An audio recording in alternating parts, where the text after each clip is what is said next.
بسم الله الرحمن الرحيم. تبارك الذي بيده الملك وهو على كل شيء قدير، الذي خلق الموت والحياة ليبلوكم أيكم أحسن عملا وهو العزيز الغفور، الذي خلق 7 سماوات طباقا ما ترى في خلق الرحمن من تفاوت، فارجع البصر هل ترى من فطور، ثم ارجع البصر كرتين ينقلب إليك البصر خاسئا وهو حسير، ولقد زينا السماء الدنيا بمصابيح وجعلناها رجوما للشياطين وأعتدنا لهم عذاب السعير، وللذين كفروا بربهم عذاب جهنم وبئس المصير. إذا ألقوا فيها سمعوا لها شهيقا وهي تفور، تكاد تميز من الغيظ، كلما ألقي فيها فوج سألهم خزنتها ألم يأتكم نذير، قالوا بلى قد جاءنا نذير، فكذبنا وقلنا ما نزل الله من شيء إن أنتم إلا في ضلال كبير، وقالوا لو كنا نسمع أو نعقل ما كنا في أصحاب السعير، فاعترفوا بذنبهم فسحقا لأصحاب السعير. إن الذين يخشون ربهم بالغيب لهم مغفرة وأجر كبير، وأسروا قولكم أو اجهروا به إنه عليم بذات الصدور، ألا يعلم من خلق وهو اللطيف الخبير. هو الذي جعل لكم الأرض ذلولا فامشوا في مناكبها وكلوا من رزقه وإليه النشور. أأمنتم من في السماء أن يخسف بكم الأرض فإذا هي تمور، أم أمنتم من في السماء أن يرسل عليكم حاصبا،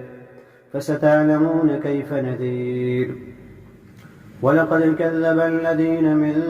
قبلهم فكيف كان نكير. أولم يروا إلى الطير فوقهم صافات ويقبضن ما يمسكهن إلا الرحمن إنه بكل شيء بصير.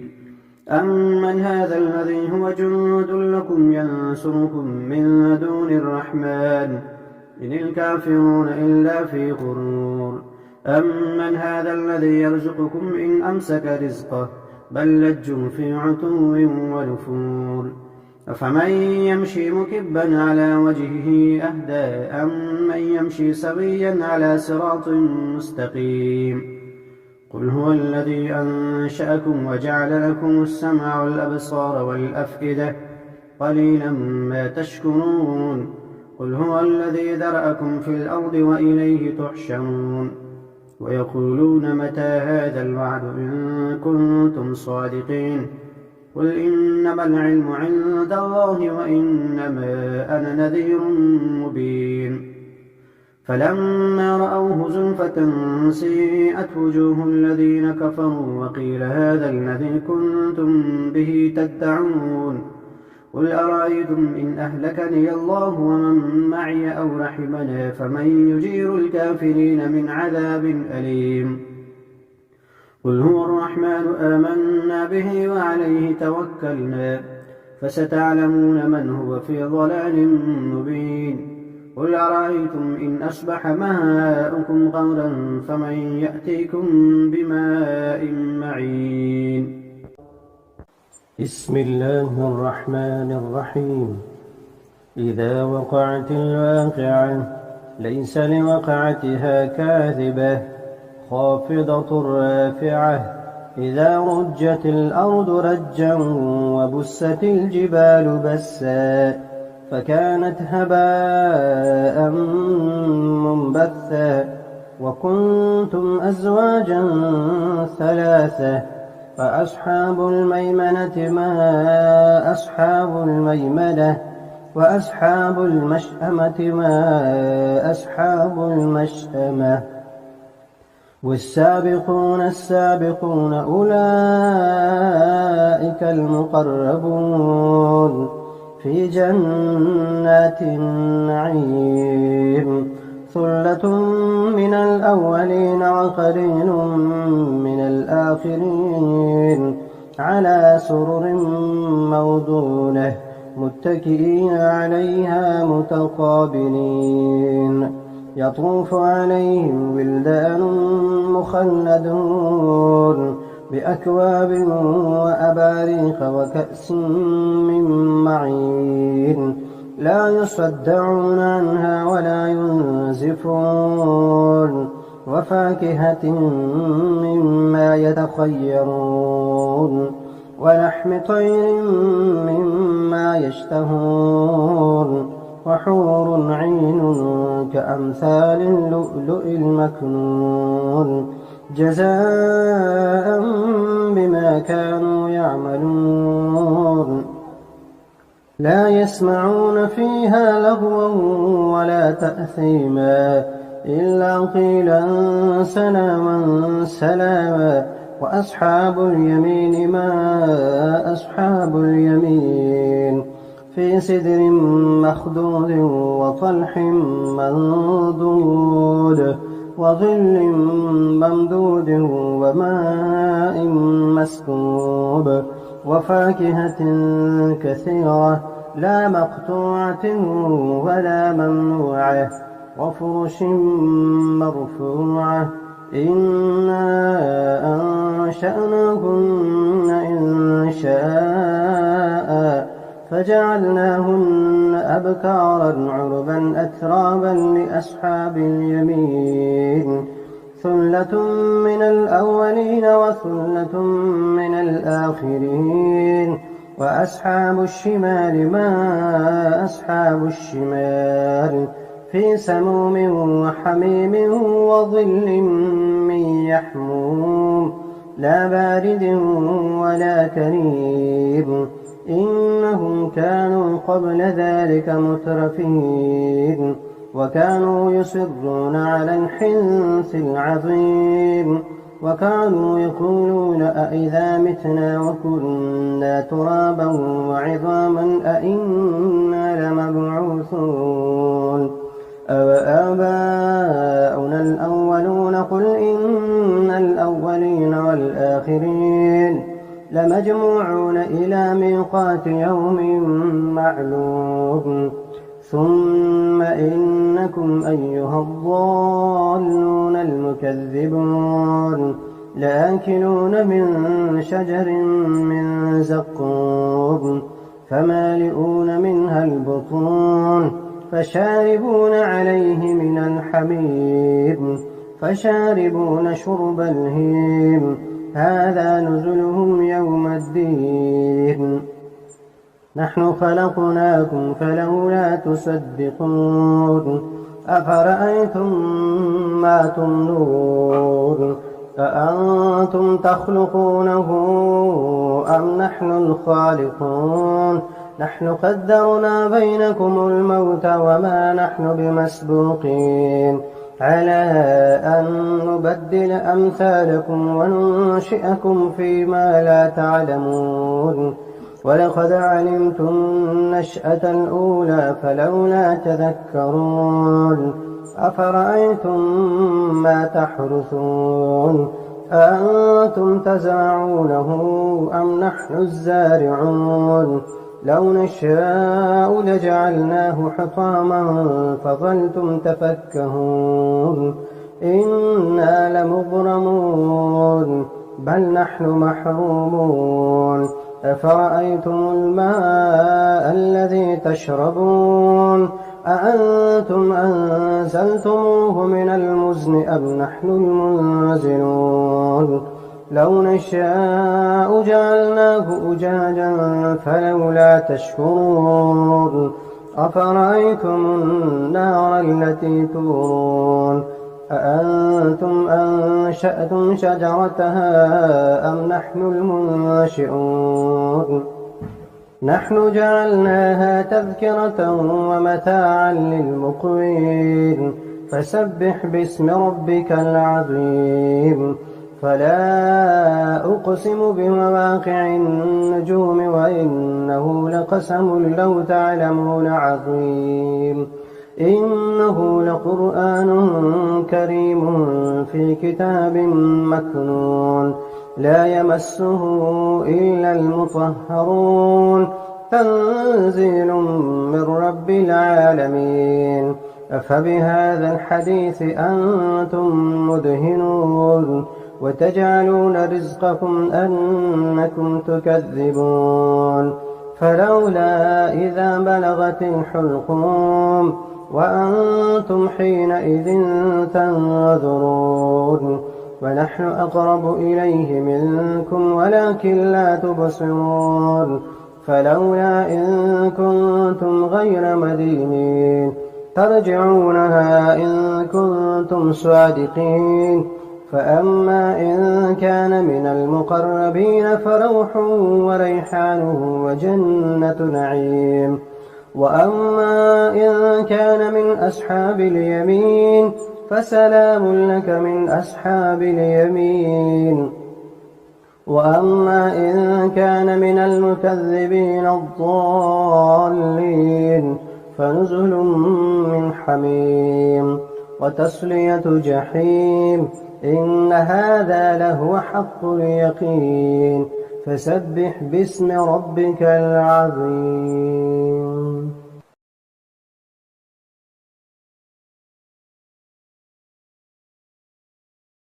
بسم الله الرحمن الرحيم. تبارك الذي بيده الملك وهو على كل شيء قدير. الذي خلق الموت والحياة ليبلوكم أيكم أحسن عملا وهو العزيز الغفور.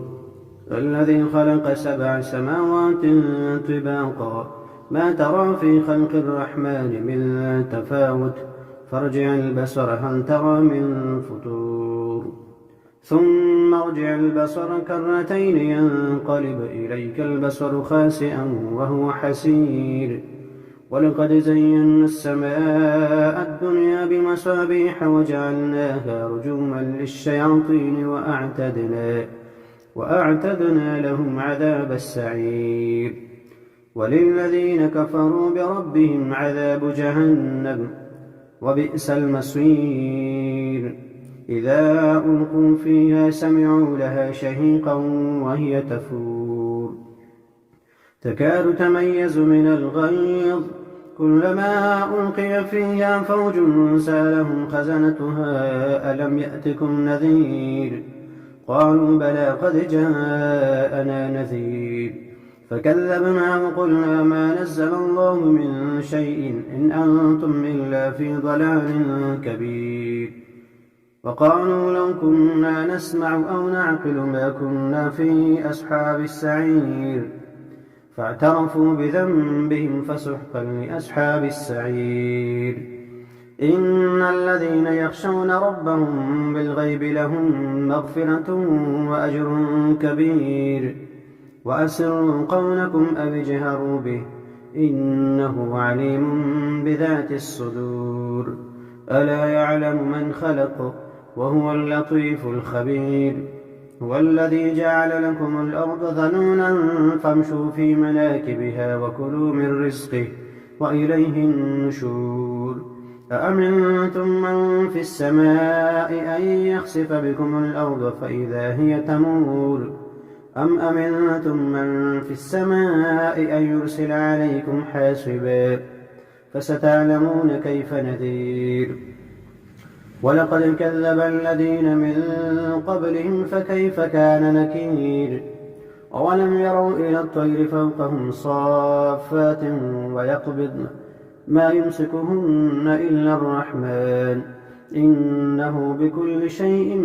بصير. أمن هذا الذي هو جند لكم ينصركم من دون الرحمن إن الكافرون إلا في غرور. أمن هذا الذي يرزقكم إن أمسك رزقه بل لجوا في عتو ونفور.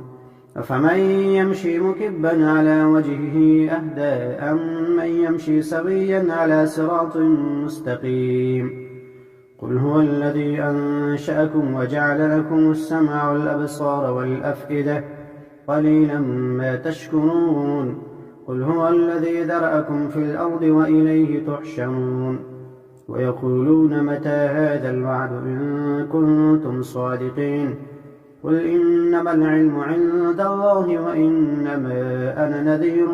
مبين فلما رأوه زلفة سيئت وجوه الذين كفروا وقيل هذا الذي كنتم به تدعون قل أرأيتم إن أهلكني الله ومن معي أو رحمنا فمن يجير الكافرين من عذاب أليم قل هو الرحمن آمنا به وعليه توكلنا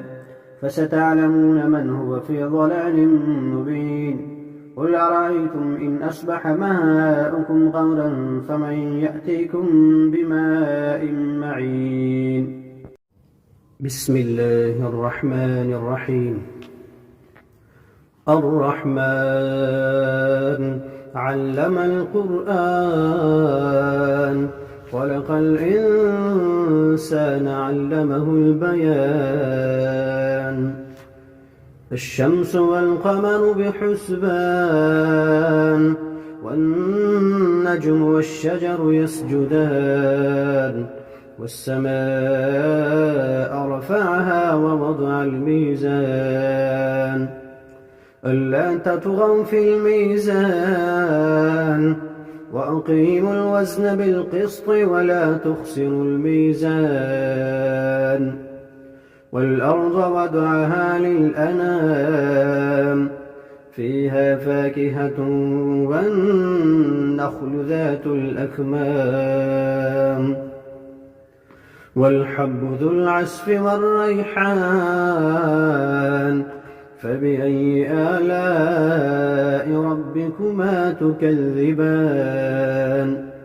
خلق الإنسان من صلصال كالفخار وخلق الجان من مارج من نار فبأي آلاء ربكما تكذبان رب المشرقين ورب المغربين فبأي آلاء ربكما تكذبان مرج البحرين يلتقيان بينهما برزخ لا يبغيان فبأي آلاء ربكما تكذبان يخرج منهما اللؤلؤ والمرجان فبأي آلاء ربكما تكذبان وله الجوار المنشآت في البحر كالأعلام فبأي آلاء ربكما تكذبان كل من عليها فان ويبقى وجه ربك ذو الجلال والإكرام فبأي آلاء ربكما تكذبان يسأله من في السماوات والأرض كل يوم هو في شأن يسأله من في السماوات والأرض كل يوم هو في شأن فبأي آلاء ربكما تكذبان سنفرغ لكم أيها الثقلان فبأي آلاء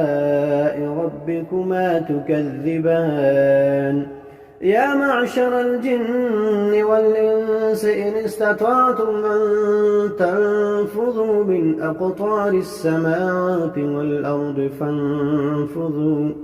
لا تنفذون إلا بسلطان فبأي آلاء ربكما تكذبان يرسل عليكما شواظ من نار ونحاس فلا تنتصران فبأي آلاء ربكما تكذبان فإذا انشقت السماء فكانت وردة كالدهان فبأي آلاء ربكما تكذبان فيومئذ لا يسأل عن ذنبه إنس ولا جان فبأي آلاء ربكما تكذبان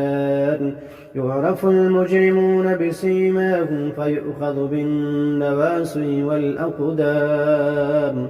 فبأي آلاء ربكما تكذبان هذه جهنم التي يكذب بها المجرمون يطوفون بينها وبين حميم آن فبأي آلاء ربكما تكذبان ولمن خاف مقام ربه جنتان فبأي آلاء ربكما تكذبان ذواتا أفنان فبأي آلاء ربكما تكذبان فيهما عينان تجريان فبأي آلاء ربكما تكذبان فيهما من كل فاكهة زوجان فبأي آلاء ربكما تكذبان متكئين على فرش بطائنها من استبرق وجنى الجنتين دان فبأي آلاء ربكما تكذبان فيهن قاصرات الطرف لم يطمثهن إنس قبلهم ولا جان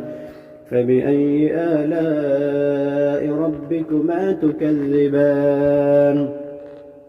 كأنهن الياقوت والمرجان فبأي آلاء ربكما تكذبان هل جزاء الإحسان إلا الإحسان فبأي آلاء ربكما تكذبان ومن دونهما جنتان فبأي آلاء ربكما تكذبان مدهامتان فبأي آلاء ربكما تكذبان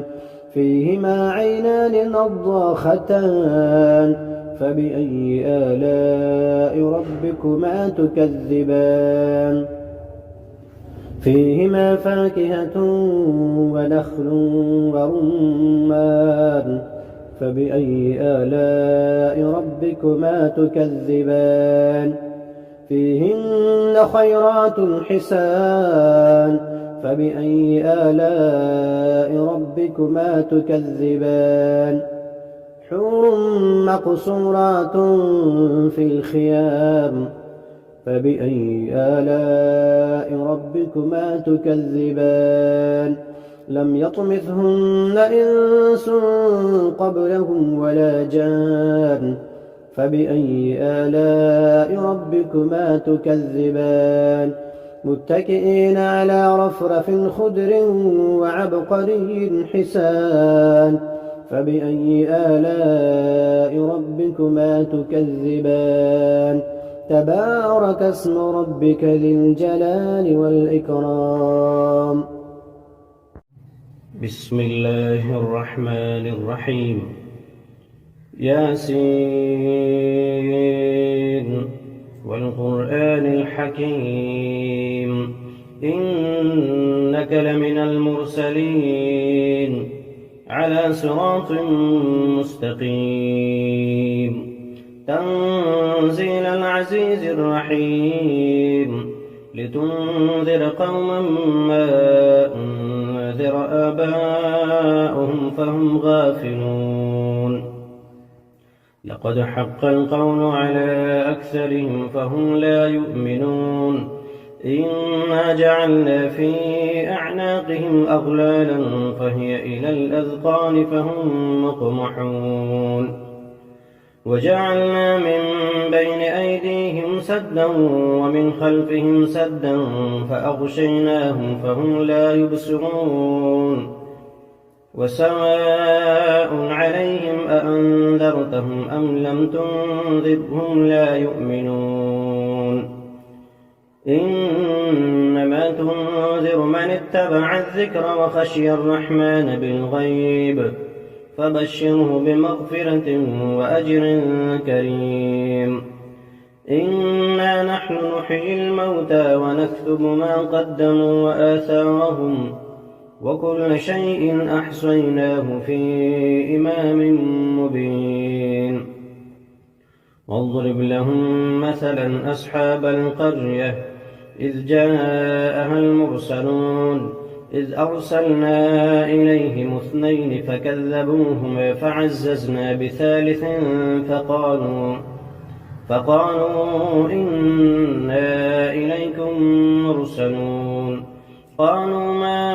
أنتم إلا بشر مثلنا وما أنزل الرحمن من شيء إن أنتم إلا تكذبون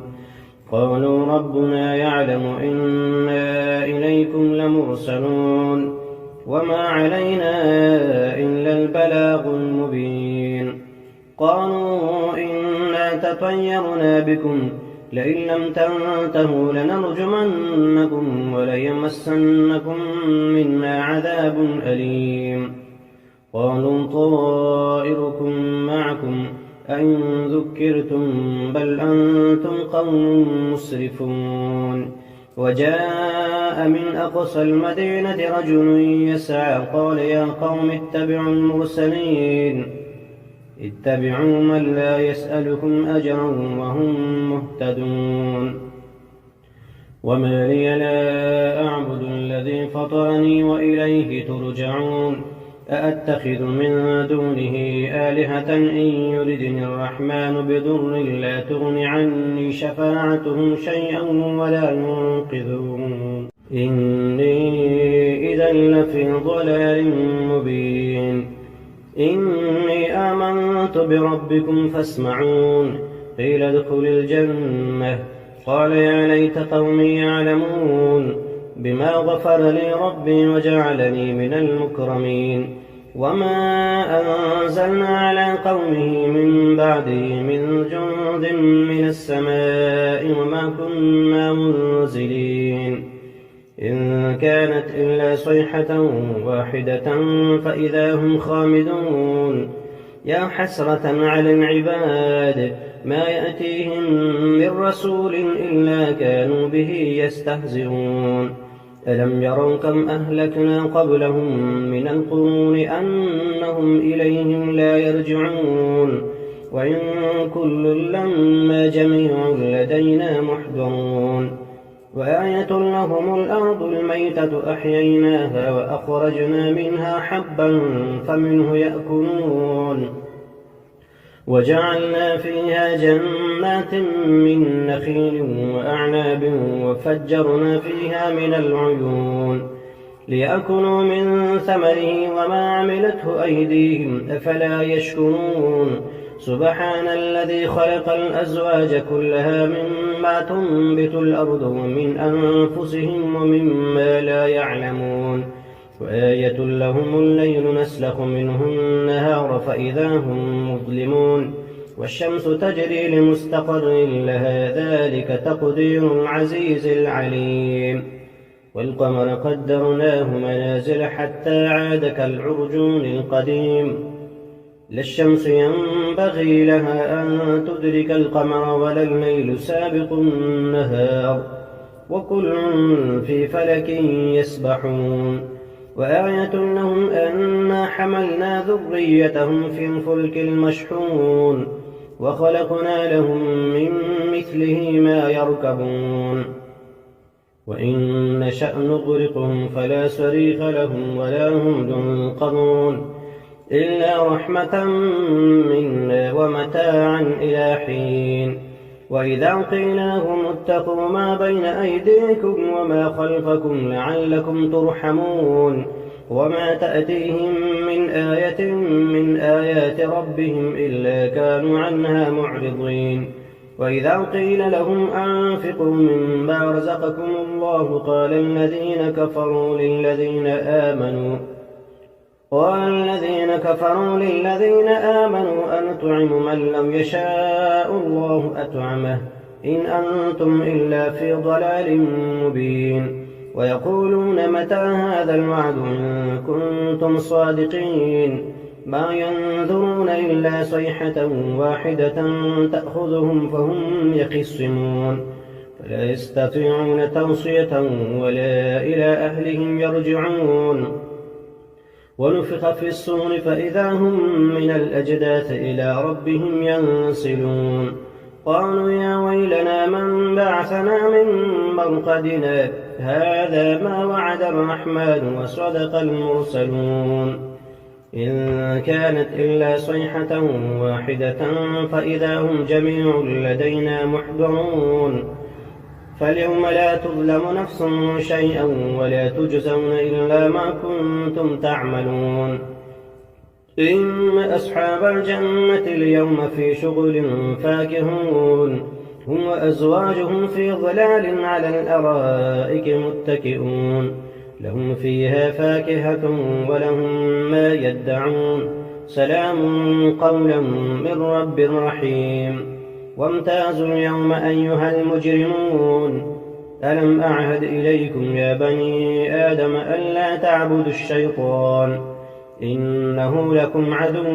مبين وأن اعبدوني هذا صراط مستقيم ولقد أضل منكم جبلا كثيرا أفلم تكونوا تعقلون هذه جهنم التي كنتم توعدون اصلوها اليوم بما كنتم تكفرون اليوم نختم على أفواههم وتكلمنا أيديهم وتشهد أرجلهم بما كانوا يكسبون ولو نشاء لطمسنا على أعينهم فاستبقوا الصراط فأنى يبصرون ولو نشاء لمسخناهم على مكانتهم فما استطاعوا مضيا ولا يرجعون ومن نعمره ننكسه في الخلق أفلا يعقلون وما علمناه الشعر وما ينبغي له إن هو إلا ذكر وقرآن مبين لينذر من كان حيا ويحق القول على الكافرين أولم يروا أنا خلقنا لهم مما عملت أيدينا أنعاما فهم لها مالكون وذللناها لهم فمنها ركوبهم ومنها يأكلون ولهم فيها منافع ومشارب أفلا يشكرون واتخذوا من دون الله آلهة لعلهم ينصرون لا يستطيعون نصرهم وهم لهم جند محضرون فلا يحزنك قولهم إنا نعلم ما يسرون وما يعلنون أولم ير الإنسان أنا خلقناه من نطفة فإذا هو خصيم مبين وضرب لنا مثلا ونسي خلقه قال من يحيي العظام وهي رميم قل يحييها الذي أنشأها أول مرة وهو بكل خلق عليم الذي جعل لكم من الشجر الأخضر نارا فإذا أنتم منه توقدون أوليس الذي خلق السماوات والأرض بقادر على أن يخلق مثلهم بلى وهو الخلاق العليم إنما أمره إذا أراد شيئا أن يقول له كن فيكون فسبحان الذي بيده ملكوت كل شيء وإليه ترجعون